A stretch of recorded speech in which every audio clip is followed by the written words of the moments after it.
Welcome to The Accurate Perspective, a podcast on local politics in Yakima.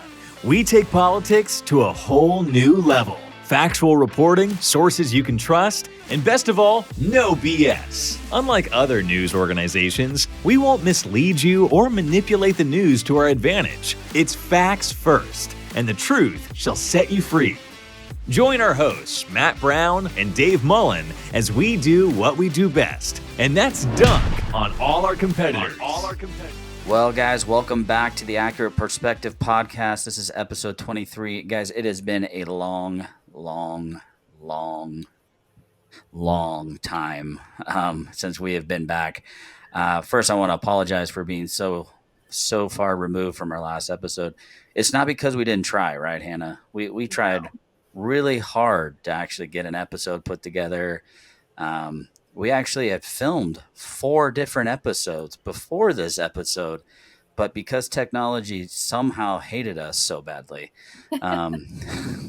we never got those to production. So this is now our 5th attempt at episode 23. There must be some sort of weird juju with episode 23, but we're going to press through and just get this done because our other co-host, Dave, got an emergency client downtime or whatever for his work, his actual day job. So he got called away literally 5 minutes before filming. So we're going to press through because, dang it, we want to get through this episode 23 curse that is happening. So anyways, guys, thanks for hanging in there with us. We're excited to be back, but there has been a lot of things going on. And sadly, we haven't been able to report all of it, but there has been a lot of stuff happening. Hannah, what's been going on? So one of the things that, well, first off, let's start with the initiatives this year, right? There is going to be another initiative process this year, like last year. I think we've learned a lot of lessons from last year. So we're reducing the number of initiatives down to 5. And we're also working on doing paid gatherers this year. So it's going to be a super successful year. I foresee this being one of the biggest things that will happen in 2023 in Washington State. Yeah. So like last year there was 11 initiatives, weren't there? Is that what you were saying? Yeah. So I remember because I ran a small segment at the fair here in Yakima, and we set up like 12 tables for initiatives. Yeah. And I was at the end, I was like, this is far too many initiatives. if we get one through the finish line, I will be impressed. Yes. Well, and I don't think we did. Considering how many initiatives we had, the reality is we did really, really well.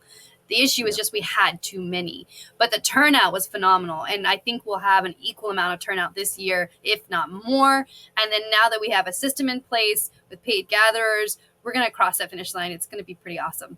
And then I know a couple of the initiatives is the hard drugs. We're going to keep that in there, and police pursuit, because that's even more important. We saw that there was a watered down version. Did that end up passing the House, Matt? Do you remember? No, I don't know actually if it's actually passed the House yet. I think it didn't die in committee. No, it moved out of, so the Senate pulled the bill off the floor of the House, voted it out of the Senate before D-Day of Bill Day, basically. Right. And so it lived. I haven't followed it since then. I'm not sure if it's now dead, but I know it made it past the deadline. That's right. And it was unfortunately nothing. It was so watered down. Actually, I've got it right here, believe it or not. We put it in the paper. It was just so watered down that it didn't matter. It didn't mean anything. And so it's really important to get that initiative going again this year, because when you look at especially the death of that child from them not being able to pursue, it's just tragic. We are seeing way too many deaths in this state, too much crime, theft, smash and grabs, with no ability to pursue them at all. Yeah, I mean, if you look at, I was just reading a stat yesterday that the car thefts have gone up. I mean, we're now 3rd in the nation for car thefts. Washington State is. I think it was like since 2020 to now, we've actually doubled the amount of car thefts that have happened inside Washington State. So because oftentimes in car thefts prior to the pursuit law, they were actually able to pursue if they thought someone had stolen a car. Well, they're not able to do that now. So yeah, it's been interesting. And there was a lot of drama with that piece too, because there was someone, the kids that passed away here in Yakima, actually in Sunnyside, is where the Washington State Patrol did not pursue, and then the car ended up wrecking. It was a really tragic deal. A lot of hurt, I would say, in the community over this. A lot of the pieces that I think the West Side or Olympia doesn't understand is that this is not just made up things anymore. I feel like legislators like to use this all the time, where they like, well, we're going to try this out, and that's not real data. That's not real. Right. And this actually happened during that time that they were talking about the pursuit bill, and still it did not get off the House floor at that time. So in the watered down version, I know Brandy Cruz was pretty fired up about all of that, and she actually says she's going to try to donate her time and effort and money to try to figure out how to beat this thing over the next 2 years. So, and it was House Bill 1363 was the one, and I'm kind of looking at these bills that passed through that deadline, and some of the ones that I think we should really be keeping an eye on also is House Bill 1181 would add a climate change element to the Growth Management Act and require policies to reduce vehicle miles traveled. I'd be very interested to see how they're going to reduce how many miles you travel. And those three gun ones, 5078 and so on and so forth, 1240, they passed. Yep. It's pretty bad. The ones that died were all great bills in my mind. Although I will say though, we have to celebrate something. One of the things that this podcast covered back in January was the domestic violent extremism report that the Attorney General's office put out, and 1333. the bill. There was a bill that came out after that report, and it was HB 1333.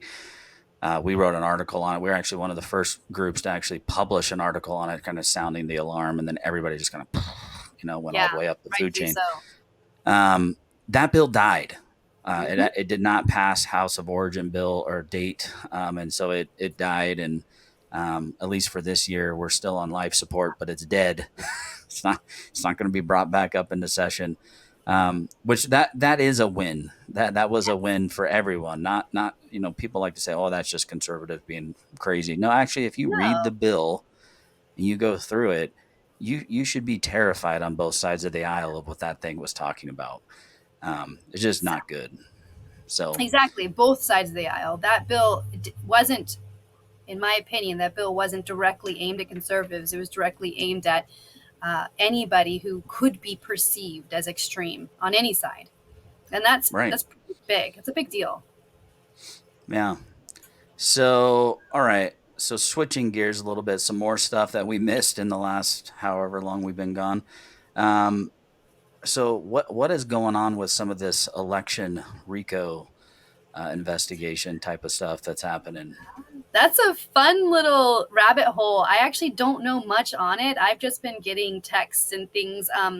I believe Bill Brooks sent out something today on how they had discovered there were not employed people in these rural counties like Clallam County that were donating up to 6,327 times to Act Blue.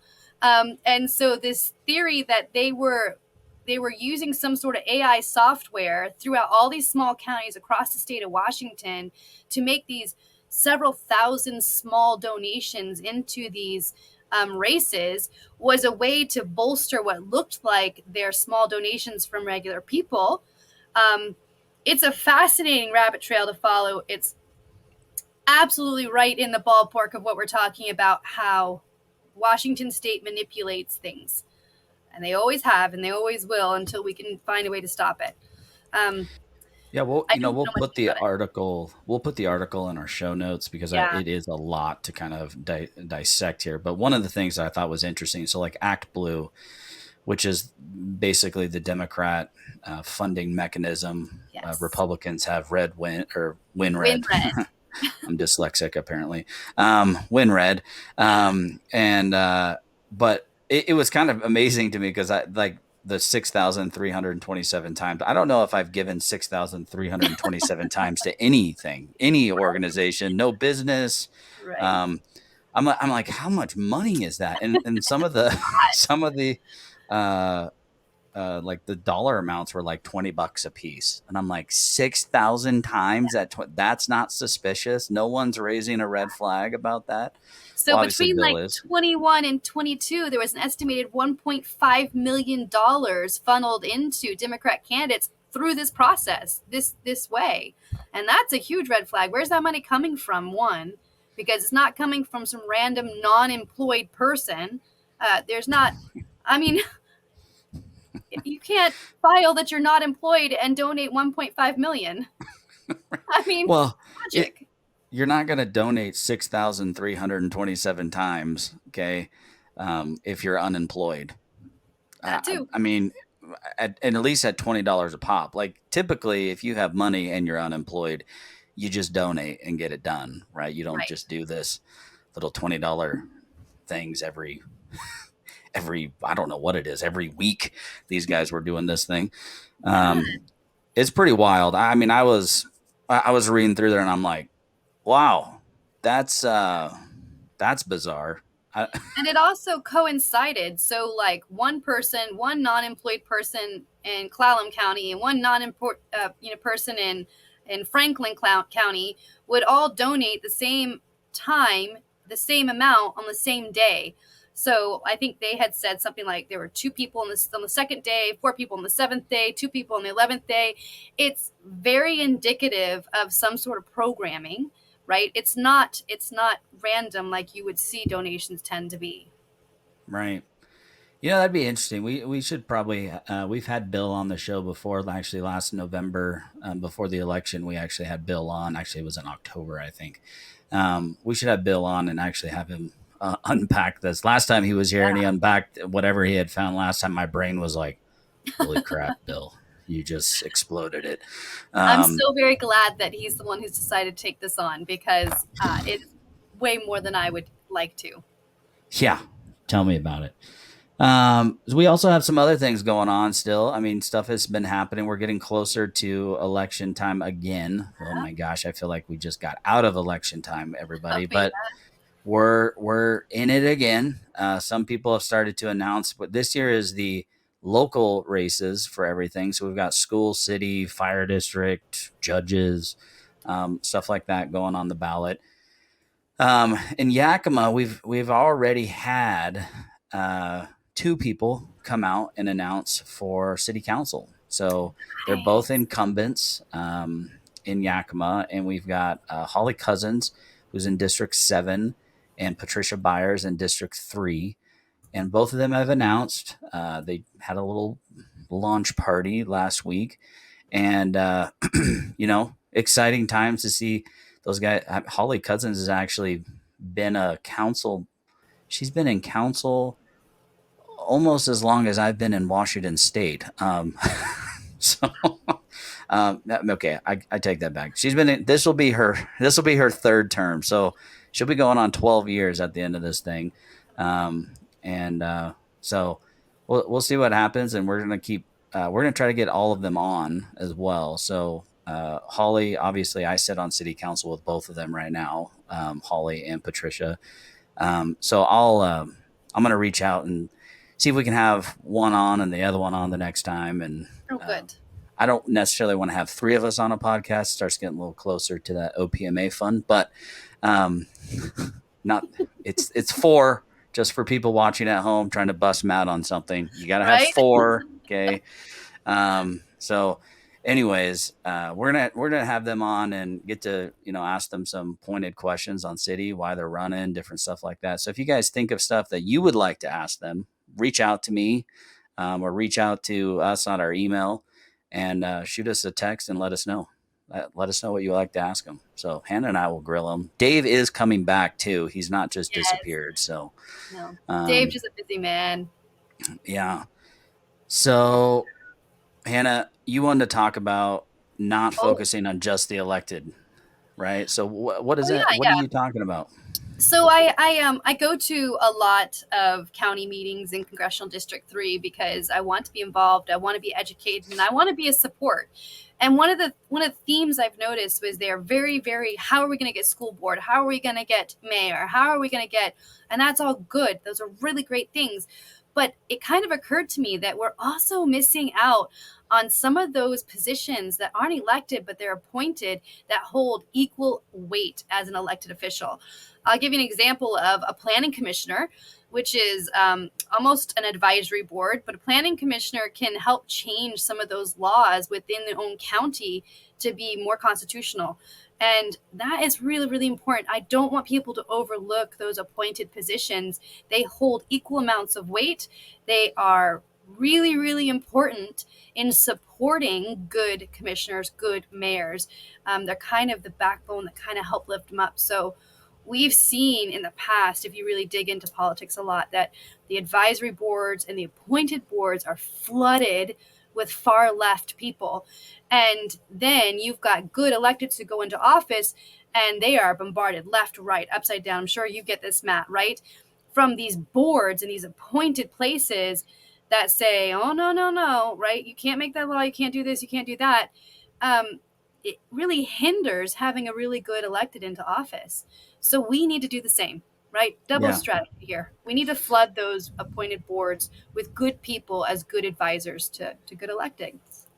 Yeah, and I mean, if you're trying to figure out what those are, I just go contact, like, if you're looking, because there's stuff in every level, right? So like city council, for example, we have a ton of different committees. One of them is our planning commission that's on the city level that goes through zoning and goes and all of those type of things. Then there's school district has a ton of different committees that are all appointed as well, that are like a parent advisory committee. I actually just found out that the Yakima School District actually they're reinstituting a parent advisory committee. I'm going, hey moms, hey dads, put your money where your mouth is. Jump on that parent advisory committee. With some skin in the game. Yeah. Yeah. You want to have a say in your kid's education, then go do it. Go be a part of this committee. So I think that's extremely vital. And a lot of people don't know where to find those things. And I just tell them, go, like, if you're thinking of it, go to the city, right? And there's a thing called committees. Yeah. Or call me, there's a thing called committees. If you go to the school district, shoot them an email and say, hey, are there any committees that I could serve on? And they're going to be like, oh yes. And I'll tell you this, because you're a volunteer, oftentimes they're kind of shocked that someone reaches out. So they're like, yes. There's like these 5 things you can help with. And it's interesting because in these smaller counties, like my county, you will find one person or 6, 7, 8 different advisory boards or different coalitions, because there's nobody who wants to take the position or understands what the position is. And so, for example, you get one bad seat in there that's on 6 different boards. Now they have 6 different avenues to create their own agenda. And that's a big deal. Yeah, absolutely. All right, so shifting gears a little bit, still sticking on elections and different stuff. In your neck of the woods, though, in Camas, or is that your neck of the woods? Yeah. So there was a big win. I'm not entirely sure what it was, but it was a huge win. So, let's talk a little bit about the capital gains tax, the income tax that Washington Supreme Court decided, oh no, the rest of the United States in the federal definition is garbage and we rule the world. And no, it's not an income tax. We define the words. It was crazy. And it just goes to reaffirm our suspicions that they are just as corrupt, that they are just as broken as the rest of the system in Washington. And so it kind of leaves you hopeless. I think a lot of us think there's no point in fighting these laws because the court system will just throw it out anyway. It's a waste of money and time. But we had this amazing win. Actually, I have the picture. It's so awesome. So this group of people in Camas, Leslie Llewellyn is on the city council there, and they wanted to increase their taxes again. There was some sort of dispute between Camas and Washougal where they had agreed to do joint payments for their fire service, and then one defaulted, or I'm not quite sure exactly how that went, but they said, well, we need this 2% tax on utility while the citizens are already paying up to 40% in taxes. Insane. And so the people are like, whoa, you already have over 100 million in assets already. Why are you trying to increase a tax on us again? You have all this back stuff to pull from. And they said, we want to vote on it. We don't want you to make the decision. We want to make that decision. So for the first time in the history of Camas, they had their very first resolution. And so they took it to Clark County, and they said, how do we do this? And Clark County gave them all the parameters. They sent it in. Clark County said, good, check, go for it. They got several hundred more signatures than they needed. They turned it in, and they said, we're not going to accept it on a technicality. No. And they didn't accept any of it. And so these people are like, what are you talking about, a technicality? And they're like, well, you didn't, instead of putting it on the sheet of paper, you stapled it to the paper or something like that. And they said, but we had this approved by you. We had it approved by you. This should fly. And they did not. They threw it out. And so they knew they couldn't take it to Clark County because the corrupt court system there. Well, that was kind of fun for a second. So they actually went to the county next to them that held a superior court and won. The judge ruled in the favor of the people. And It was a giant, huge victory for the people. And I really want to really hone in on how big of a deal this is. You literally had a county that tried to suppress the voice of the people with a resolution that they passed with their own parameters, and they had to take it to the next county in order to get it seen rightfully. And they won. That's huge. That's a huge victory in Washington. So that's cool. I'm excited about that. Yeah. So the other big news, I think, for Yakima that I don't think a lot of people, you might follow if you follow the Yakima County Republican Party at all, but is that Charlie Kirk has confirmed to come to Yakima for Lincoln Day. So if you're listening to this show or watching it on video, you want to go. I'm going to put this little ticker down below. You want to go get ticket sales are live right now if you want to come see Charlie. What's really cool is Charlie told me they want to get on this podcast, and he wants to hang out with us as we get closer to the event and chat and just hang out. So we're going to get him on the show. So honored. Yeah. So I was pretty pumped. I was like, oh man, just this little tiny little nothing podcast. We're going to have Charlie Kirk on here, nationally syndicated radio guy. No big deal. Who's 28 years old, by the way. I think that's the other. Is he that young? Yeah. That's the other wild thing. I thought the other day, I was like, man, I'm doing a lot, man. I'm only 34. This is freaking great. Blah, blah. And then I was like, you're only 34? I'm leaving. I'm done with this podcast. We're going. I was like, but Charlie Kirk is 28? How is he 28? Oh, I'm turning red now. You see that? That's terrible. It's like Charlie's just a baby. So anyways, Charlie's coming to Yakima, and I guess I should tell the dates. It's on August 12th here at the Yakima Convention Center. Get your tickets. You want to come here, Charlie? You'll want to. So, all right, Hannah, you put a couple different things in our show notes. Well, I was just flooding it with anything I could think about. You did. I'm going to take this little ticker off of here, though. You're also stealing one of my candidates from my district too for your Yakima dinner, right? Oh, that's true. Yeah, we are. We're so the master of ceremonies for it is Joe Kent, who's running in CD3 again.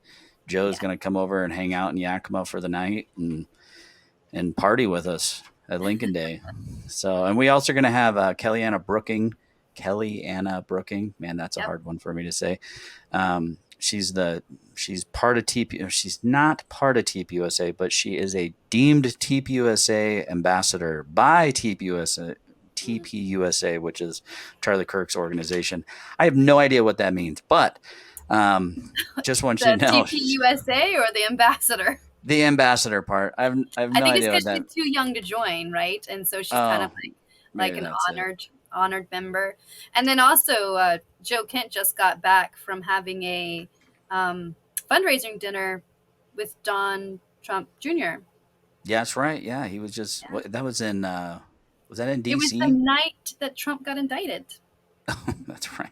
What an interesting time to be alive. But which that leads us to our next piece, I guess. You transitioned us. We're gonna go into the fun part. So Trump's indictment. Everyone has asked a simple thing of me is to give a statement on Trump's indictment. So I'm gonna be real with you guys. This is a Democrat attorney general, or district attorney, who is attacking his political opponent, and that's just what it is. And I have an official statement, and I'm just going to read the official statement. This is coming from the party. So Yakima County Republican Party condemns the politically motivated indictment of former President Trump by the New York City District Attorney for alleged misuse of campaign funds. We reject the political weaponization of labels and government and call on officials to uphold the principles of fairness and justice and the checks and balances that our Constitution requires. We stand with the American people in defending our republic and upholding the rule of law. So that's really all I'm going to say about it. It's going to be, there's, every which direction people are going to be going on this. All I have to say is that there's a lot of people that have done a lot of bad things on the Democrat side in the last 40 years, and not one of them has been indicted. So, and not only Seriously. not only that, is former presidents of Democrat presidents have done the exact same thing as what is Donald is getting blamed for, hush money, and have not been indicted. Yeah. So I just want you guys to, take the stick out of your own eye before you start poking someone else with it, because you got to realize this is just not good for our country. So, do you think that DeSantis is going to extradite him? If he was smart, he wouldn't. If he was smart, he wouldn't. Personally, I don't. Looking at some of the law in the last couple of days since this whole stuff has been breaking, I don't necessarily know if DeSantis can even stop it, to be honest with you. He can put a comic show, though. Yeah. Or if, Trump even wants him to do that. Yeah. The dynamic there is kind of funny. You got to admit it. Yeah. I mean, it's an interesting one. I mean, they themselves, DeSantis and Trump, are almost now political foes. They're, lobbying like little petty shots at each other. So anyways, it becomes an interesting time, but yeah, I don't know. Well, we're going to see. But if you're thinking right now, like, I need to go protest, or I need to go, I'm going to tell you right now, keep it peaceful. Okay. Yeah. Well, and see what happens. Calm down, take a breath. Don't get gaslighted into something. Okay. And I'm going to say it. Don't get gaslighted into something. Take a breath. Remain calm, self-govern. Speaking of DeSantis, I'm going to switch Yeah. gears here real quick. Speaking of Do DeSantis, it. he just signed in the school choice for Florida, which was a huge victory for that. And we're seeing that kind of sweep across the nation. All these states, one after another, are choosing school choice. And it's huge. It's actually a big deal. Washington is absolutely opposed to it. They're still opposed to charter schools. And I mean, I don't understand where they're getting this from. I don't understand how they can be opposed to this. We see our local school has had 3 gun threat lockdowns in the past like 2-3 weeks. And we just can't seem to stop. And there's nowhere else to take your kids. Nowhere else. And school choice would help prevent that. You know, it's interesting because the school choice thing, I have like mixed feelings. Not necessarily. I like the idea of school choice. The mixed feeling that I have about it is that government having some sort of say in homeschooling. Oh, there's a different issue. Yeah, That's an and issue. It doesn't have to follow that. right, and that's where a lot of these bills have started to like. Yeah. If you're gonna get funding for your kid, blah blah blah blah. You know, now it's starting to go into that slippery slope of telling parents again how to homeschool their kids. I think it has to be a bill in which you can choose to accept that money, right? You can choose to take that money and use it elsewhere, or you can choose not to accept the money at all and still doing what you're doing, which is pay private tuition out of your own pocket or pay for homeschooling out of your own pocket, which is actually better because those with means to do that will be leaving more money in the school choice program for those who don't, which would create better opportunities for lower income and minority families to be able to find better education to pull themselves out of that. So if you were to create it correctly, it would be phenomenal. It's, I heard someone say this the other day. I can't remember what show it was on. It might have been a podcast where they were talking about calling it educational choice versus school choice. Oh, yeah. And actually giving people like property owners, whatever, tax breaks on their property taxes based on if their children were in public school or not, right? And so it wouldn't be tied to. Not following that. So, I don't know how much money. So like, I want to say it's like 60% of Yakima property taxes go to our schools here. Yeah. Okay. Right. So if my kids aren't in public school, I should be able to take in opt out of the 60% of my property tax. Right. And say, no, I'm not going to help fund public school because my kids aren't in public school.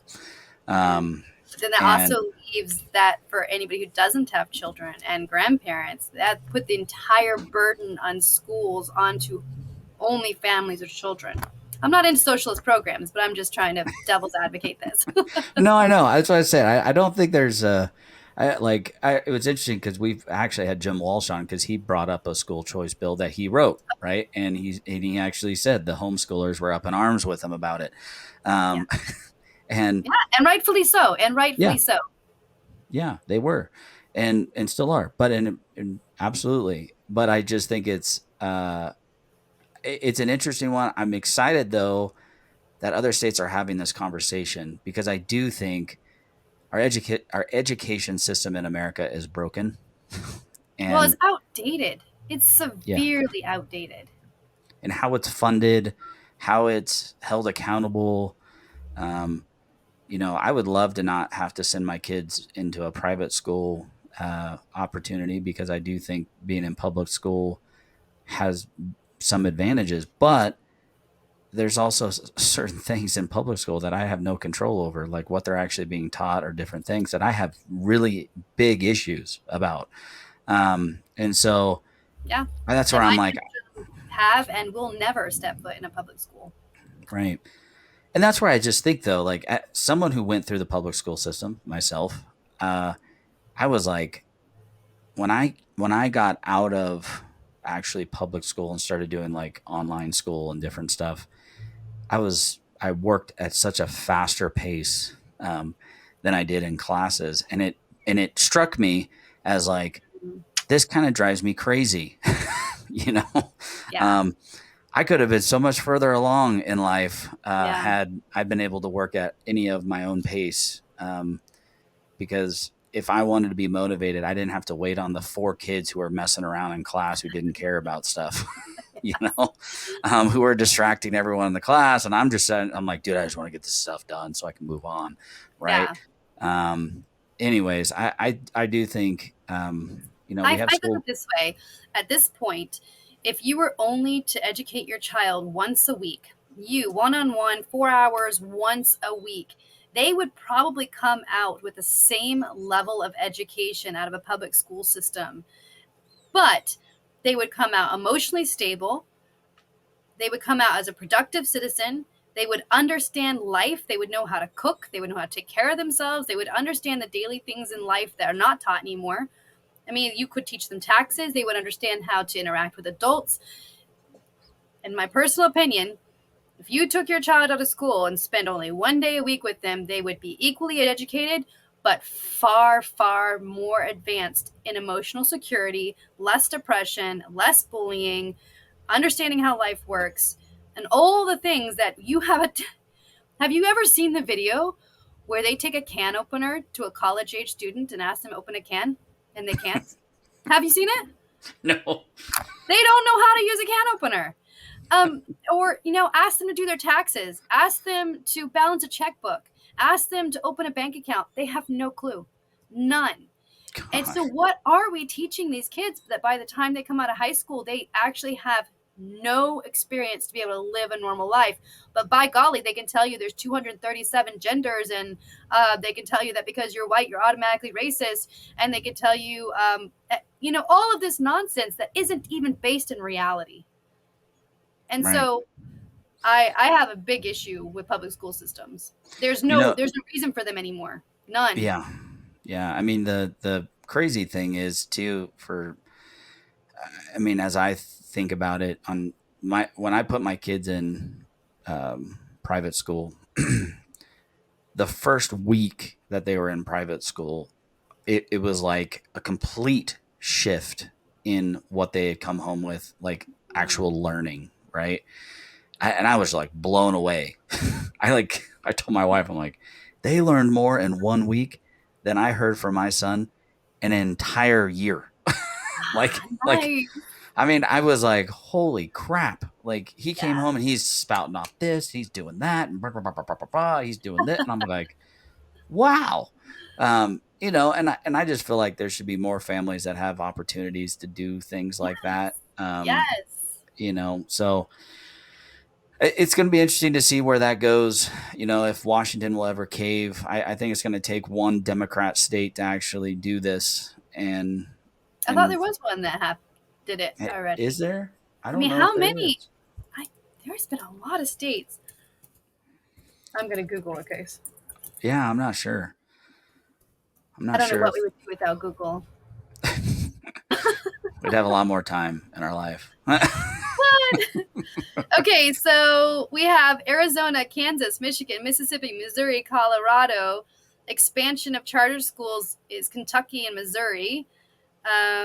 Savings education accounts and scholarship programs, which are a little bit different, but it's kind of the same process, is Arizona, Georgia, Louisiana, Ohio, Oklahoma, Pennsylvania, South Dakota, and Tennessee. So I'm having a hard time understanding, with all these states realizing that this is the way that we need to go for the future, how anything on the West Coast isn't catching on. Yeah, that's pretty wild. Well, we're just a little slower over here, maybe. Maybe that's it. We're just a little slow. Eventually are regressive, Matt. That's the word. Regressive. Regressive, yes.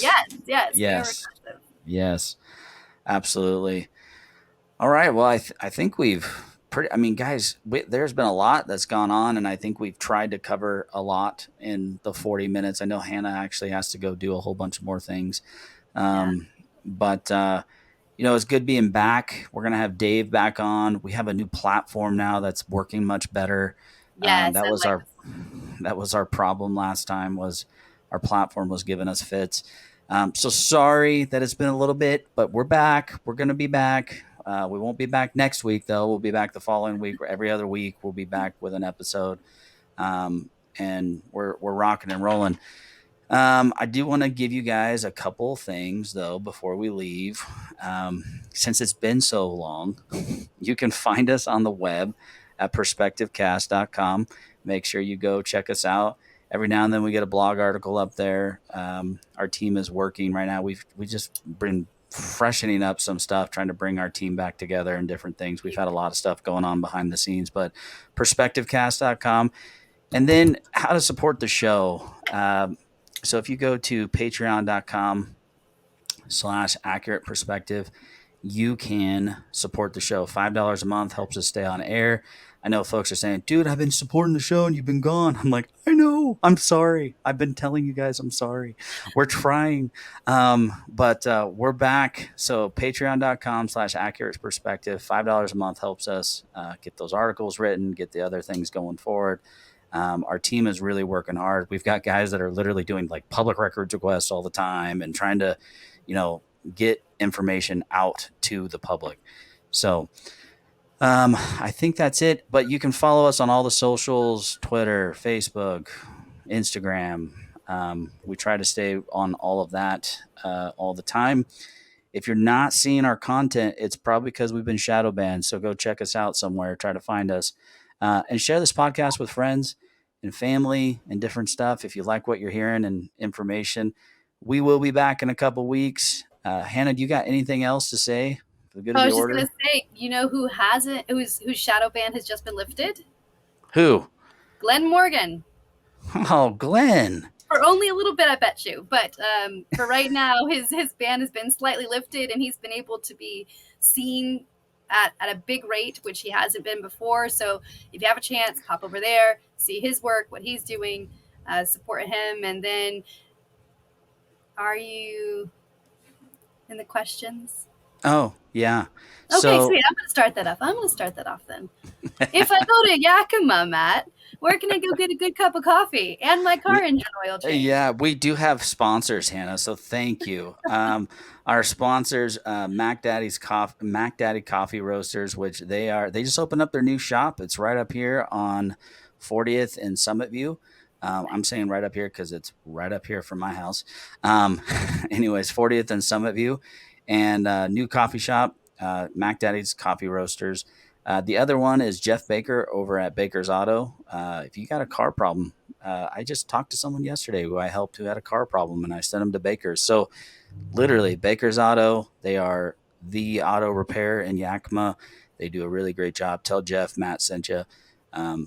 It won't help you on a cost if your car's broken. I sent you there too. You did what?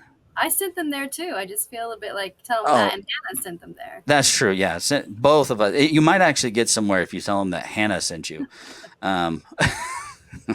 You sent him Matt. Jeff's like, oh God, all right, Matt, whatever.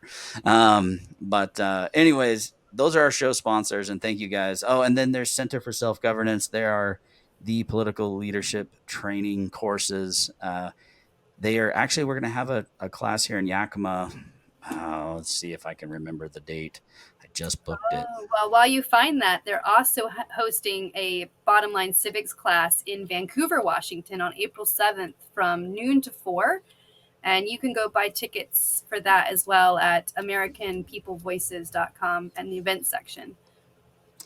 So CSG is going to have classes April 12th, Block 1 in Yakima, at the Yakima GOP's office. So just get in touch with me and I'll give you the info. But yep. So anyways, guys, that's all I got right now. Again, we're going to be back in a couple weeks, and it was good to see you. It's been far too long. We got to do this again much sooner. So thank you guys, and we will see you soon. Bye.